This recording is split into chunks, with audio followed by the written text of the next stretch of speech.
லோக்பால் கூட்டத்தில் ஒருமித்த கருத்து எட்டப்படாவிட்டால் அரசு தரப்பு, ஹசாரே தரப்பு இரு தரப்பினரும் தனித்தனியாக லோக்பால் வரைவு மசோதாவை அரசிடம் அளிப்பார்கள் என்று மத்திய அமைச்சர் கபில் சிபல் கூறினார்.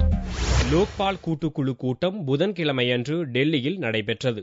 கூட்டத்தில் அண்ணா ஹசாரே, பிரசாந்த் பூஷன், அரவிந்த் கெஜ்ரிவால் உள்ளிட்ட மக்கள் பிரதிநிதிகளும், அரசு தரப்பில் கபில் சிபல் உள்ளிட்ட மத்திய அமைச்சர்களும் கலந்து கொண்டனர். ஏற்கனவே நடந்த கூட்டங்களில் இருதரப்பிற்கும் ஒருமித்த கருத்து ஏற்படாத நிலையில் லோக்பால் அமைப்பில் எத்தனை உறுப்பினர்கள் இடம்பெற வேண்டும், அவர்களுக்கான அதிகாரங்கள் குறித்து விவாதிக்கப்பட்டது. ஹசாரே குழுவினர் லோக்பால் அமைப்பு 11 உறுப்பினர்களுடன் சுதந்திரமான அமைப்பாக செயல்பட வேண்டும் என்றும், உயர் பதவிகளில் இருப்பவர்கள் ஊழலில் ஈடுபட்டால் அவர்கள் மீதான விசாரணையை இந்த 11 பேர் கொண்ட அமைப்பே மேற்கொண்டு உத்தரவை பிறப்பிக்கும் என்று வாதத்தை முன்வைத்தனர்.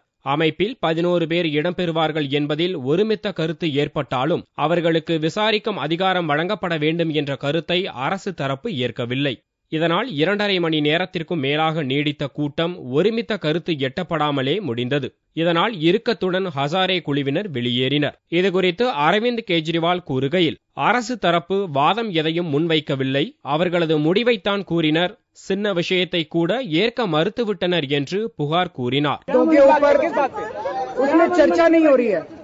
वो निर्णय सुनाए जा रहे हैं, वो सरकार अपने निर्णय बना के बैठी हुई है।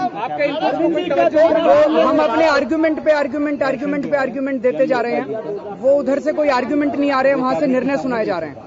तो कोई ऐसा नहीं है कि बहुत ही हार्ड लाइन एटीट्यूड है, छोटे छोटे मुद्दों के ऊपर भी सहमति नहीं है। 11 मेंबर होंगे लोकपाल के, वो सारे निर्णय वही लेंगे। तो हमने ये कहा कि अगर सारे निर्णय 11 मेंबर लेंगे तो ये तो 2 दिन के अंदर बैठ जाएगा.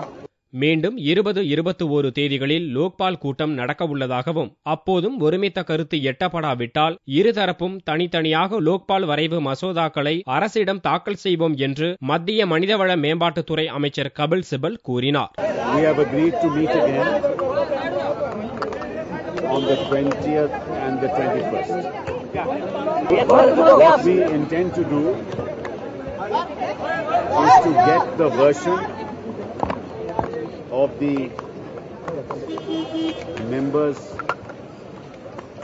who are nominated by Anna Hazare ji and himself on issues of diversity, and we'll discuss all those issues. Hopefully they will give us a draft on the issues of divergence. We ourselves will prepare a draft on the issues that we think there is no consensus, and we will try and arrive at a consensus. If we are not able to arrive at a consensus, we will then forward a drafted bill with both versions. The version of the representatives of the government, the ministers, and the version given by the Jan Lokpal, so that then the cabinet can take a view as to what should be decided. There are, as I said, structurally there is no convergence of opinion as to what the Jan Lokpal should be.